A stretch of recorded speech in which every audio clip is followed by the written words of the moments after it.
Bonjour, donc moi c'est Marie-Ève Saint-Cierge-Lovy et je suis la cofondatrice de Incolab.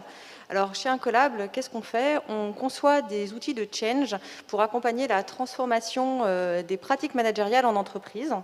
On est convaincu chez Incolab que la qualité de vie au travail, que la santé au travail passe avant tout et fondamentalement par la bonne collaboration au sein d'une équipe, par la bonne relation au sein d'une équipe. Donc pour ça, on s'est intéressé aux collaborateurs et les collaborateurs en entreprise, ils sont en attente de nouvelles pratiques managériales, plus participatives, plus collaboratives. Donc pour répondre à ces attentes, on conçoit des outils pour amener ces collaborateurs à être acteurs de cette transformation managériale au sein de leur entreprise.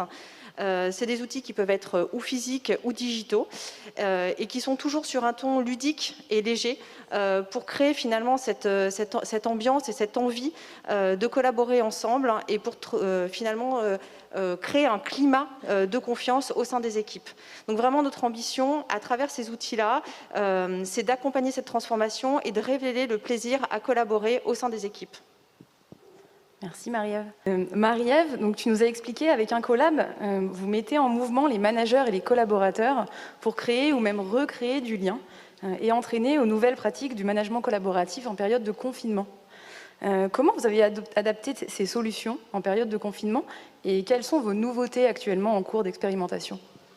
Alors en fait, on a deux produits distincts. On a une ligne de produits qui s'appelle les box à collaborer. Le principe des box à collaborer, ce sont des kits d'animation qu'on livre clé en main à une équipe pour qu'elle puisse animer un atelier en toute autonomie, un atelier d'intelligence collective autour d'une thématique.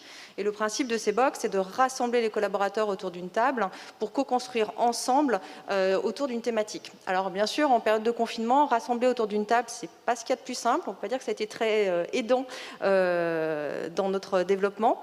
Du coup, on a dû s'adapter. C'est aussi ce qui fait un peu l'intérêt en fait de travailler en mode start-up, c'est qu'on a du coup décliné notre concept de box en e-box et au lieu de rassembler autour d'une table, eh bien finalement on rassemble les collaborateurs autour d'un écran, tout en conservant ce côté ludique, léger, qui est indispensable pour libérer la parole. Et c'est ce que les utilisateurs nous remontent en fait de notre solution, c'est que ça permet de libérer la parole, ça permet de positionner le manager au cœur de son équipe, puisqu'il n'y a pas d'animateur, c'est pas le manager qui se positionne en animateur, donc il participe à l'atelier au même titre que ses collaborateurs, ce qui fait que c'est vraiment au niveau de la confiance et au niveau de la parole libérée, ça permet d'arriver à des choses très intéressantes. Donc on s'est adapté en format e-box, on s'est aussi adapté sur les thématiques, puisque du coup on a créé une e-box et une box sur le thème de la collaboration à distance, comment mieux collaborer à distance. Là, l'objet, c'est finalement autour de la thématique du télétravail et comment l'équipe décide de s'organiser, comment l'équipe décide de mieux fonctionner en étant éparpillée un peu partout sur le territoire. Et on a lancé hier, pour la journée mondiale du compliment, une nouvelle thématique autour de la reconnaissance, comment booster la reconnaissance. Alors la reconnaissance, c'est un thème qui est un peu intemporel, mais dans le contexte actuel, on sait qu'il y a un besoin accru de recevoir des feedbacks positifs, mais aussi d'en donner. Donc c'est voilà, un autre exemple d'adaptation face au contexte. Et puis notre deuxième ligne de produits, elle tourne autour de programmes en ligne full digital qui sont des programmes d'entraînement à de nouvelles pratiques managériales à travers des parcours composés de micro-learning et de micro-doing. Donc en fait, c'est des mini-défis à réaliser. Et qui rendent acteur le participant, en fait, qui lui permettent d'ancrer des pratiques dans son quotidien de collaborateur. Là aussi, on s'est adapté au contexte sanitaire. On est en train de finaliser une thématique autour du mieux manager son stress, parce qu'on sait qu'en ce moment, beaucoup de collaborateurs et de managers vivent mal la situation actuelle, sont dans des situations compliquées.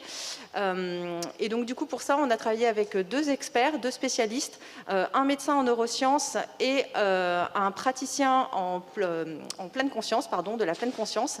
Et on a conçu un parcours pour finalement amener les participants à s'ancrer dans le quotidien, à s'ancrer dans le présent, justement, à arrêter le mode en pilote automatique dans lequel ils sont souvent enfermés, et pour pouvoir vivre et travailler en pleine sérénité. Donc voilà, deux adaptations en fait, liées un peu au contexte actuel. Merci Marie-Ève. Alors pour terminer cette séquence, en quelques mots, est-ce que vous pouvez nous dire un peu comment le programme a répondu à vos attentes et aujourd'hui, qu'est-ce que vous en retenez? Marie-Ève? Alors pour moi, le programme, la première chose que ça permet de faire des arrêts sur image. En fait, on avait des rendez-vous réguliers, d'ailleurs avec toi, Anne-Clémence, et ça nous permettait de faire des stops. En fait, dans la vie d'entrepreneur, alors encore plus quand on est, comme moi, salarié et entrepreneur, en fait, on commence sa vie d'entrepreneur le soir, au mieux à 20h30, plutôt à 21h. Et donc, on est souvent à fond dans l'opérationnel, on a peu de temps pour faire les choses, donc on a peu de temps aussi pour réfléchir, prendre du recul, on est plutôt dans le faire. Et nos points réguliers, ça nous permettait justement de s'arrêter et de regarder ce qu'on avait produit. Et finalement, ça faisait un peu comme un automassage de bien-être parce que ça permettait aussi de prendre conscience de tout ce qu'on avait fait sur les 10-15 derniers jours, des choses qu'on réalisait même plus tellement on était dans l'opérationnel. Mais les rendez-vous avec toi, Anne-Clémence, ce n'est pas que du bien-être. Ça pique aussi parfois, ça chahute, hein, ça bouscule, parce que ce que ça permet aussi, ce programme, ça permet d'avoir finalement un contre-regard à nos convictions, à nos actions. Quand on est salarié dans un grand groupe, on a l'habitude que nos actions, nos convictions, nos idées soient challengées, soient critiquées, soit en tout cas passent au crible analysées, passent au crible de plusieurs instances. Quand on est entrepreneur, on est souvent un peu seul et on n'a pas grand monde pour nous challenger.